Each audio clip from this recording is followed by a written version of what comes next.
আমি দিলাম আর চাল দিয়েছে একজন দোকান থেকে 1 কিলো, আলু দিয়েছে 6টা, কাঁচকলা দিয়েছে 1টা। তো কি হবে?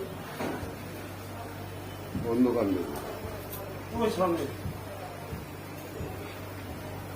চাল করি চাল ওই দোকানে রেখে 50 টাকা দিয়ে বুকিং হবে না? তুমি কি দেখলি? কাজ করি কাজ।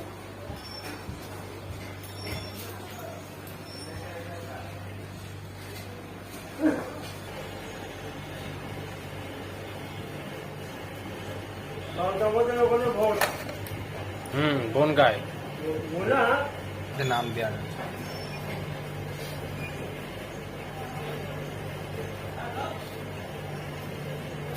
সেই বাড়িতে